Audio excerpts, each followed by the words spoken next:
What's going on, everyone? So, the Los Angeles Lakers in that Denver Nuggets game were just A1. It was a beautiful sight to see, both defensively, both offensively. I mean, we really spread them out, got whatever we wanted in every way. I mean, Lakers are going to be one of the best one of the best offenses, if not the best offense in the entire NBA. Defensively, still have been really good. I mean, they held one of the best offenses in the league into 100 points on the road in Denver. Right? Like, that's fantastic.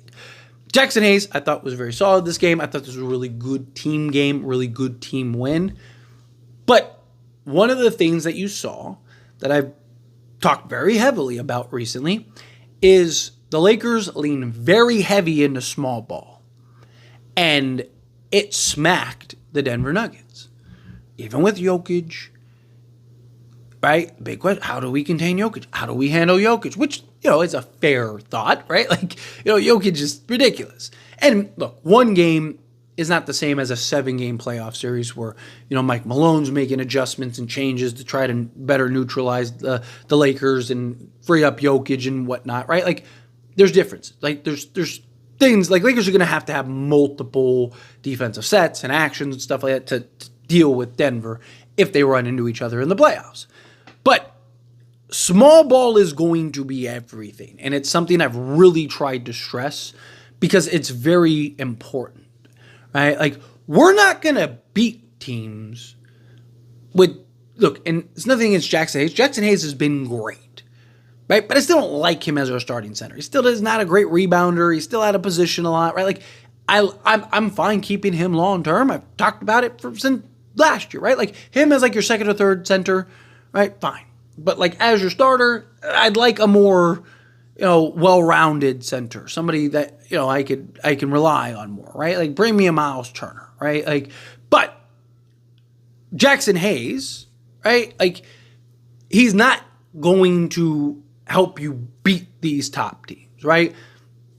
Alex Len, any of these guys, right? Jemison, Koloko, none of these guys.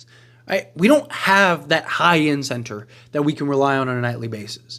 So small ball is going to be so incredibly important. But it's really our best situation. I mean, even if we got Mark Williams, Lakers are still probably running a ton of small ball because it's our best units.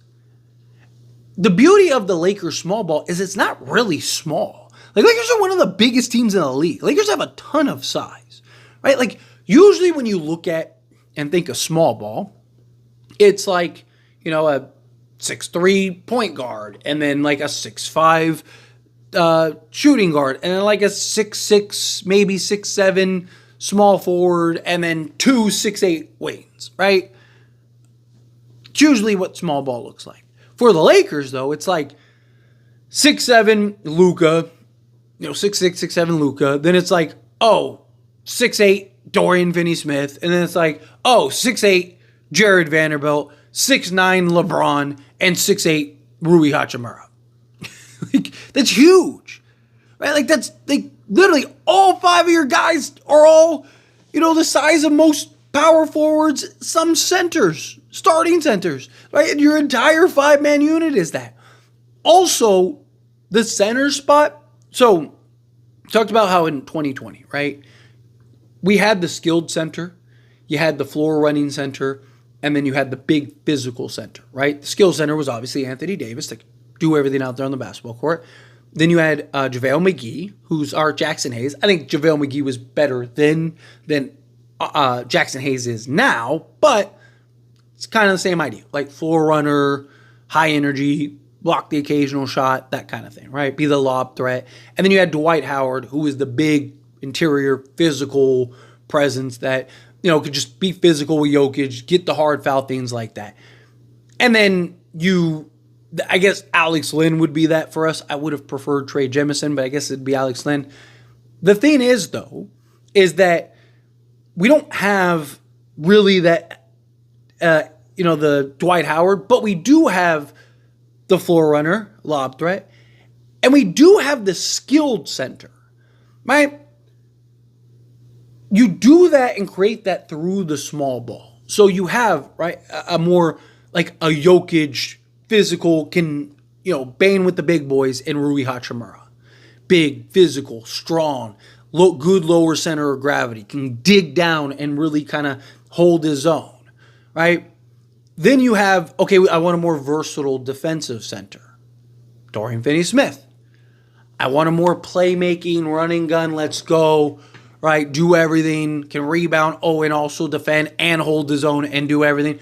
You have LeBron James, right? You have whatever you need for that particular matchup. And then you also have a bunch of size, length, and versatility that can swarm guys like Jokic. Yeah, Rui and Jokic by themselves, Jokic is winning that matchup 9 times out of 10.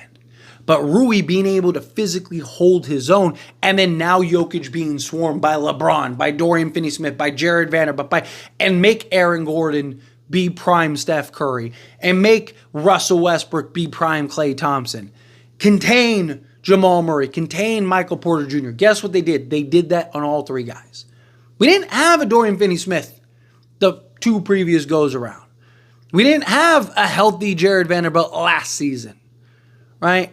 And we didn't have the coaching staff that we have now that has a better grasp and understanding and defense schemes and all that.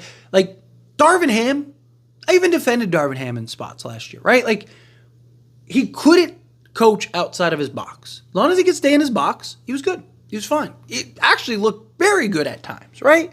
Like look at the Memphis series. Brilliant. But he never had to leave his box. Warrior series. Brilliant. Never had to leave his box. Right? But then he got to Denver. And he had to leave his box. And he had no idea how to do it. Why? Because he only knew what he knew from Mike Budenholzer. And last year was an even better example because every game, right? Lakers up, going at halftime, get to the third, get smacked. That's it. Every time. It happens once in a while. I mean, Boston last year lost. They were up like 33 against the team and lost, right? Like losses happen. 20-point leads go away often, especially in today's NBA with the 3-point shot, stuff like that. But to have it happen 4 out of 5 times in a series, that's coaching, right? What happened in this game? This game went exactly like every single game. The difference was the Lakers showed up and delivered. JJ made adjustments, called timeouts, made changes, did this, that, the other. Right? Like those are the differences. And you're seeing this team be very different. But the small ball units, the lineups, the rotate, like how he maximizes these guys, like Rui puts them, like Darvin Ham threw Rui at Jokic. But that was it. Right? We saw Rui defend Jokic all the time. But there was no real scheme beyond that. Right? Jokic on an island with Rui, Rui's getting cooked. Right? But Jokic on an island with Rui, and then the help comes, and you have all this size and versatility out there on the perimeter, and they're switching out, and it changes everything.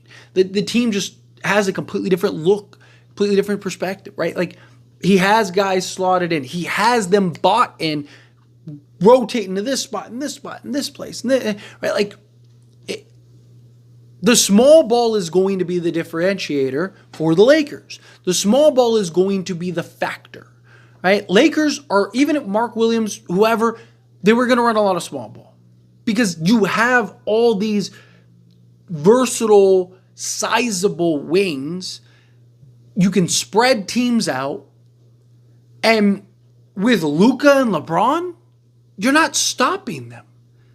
You have everyone out wide, and Luka now gets to ISO, and you can't keep anyone at the rim because you got Rui shooting 43%, and Austin Reaves having a game like he did last night, and LeBron shooting 40%, and Dorian Finney-Smith can have his nights, right? Like, and then not just that, but then Luka can just create, right? Like Luka can just score, right? Like he can just shoot over the top. He can just stop on a dime. He can just work you and then get, do the up and under or whatever, right? Oh, and so can LeBron. Oh, and so can Austin Reaves, right? Like you have 3 guys that can just self-create, create for others, get to their spots, hit shots, right? Like, and I also think Luka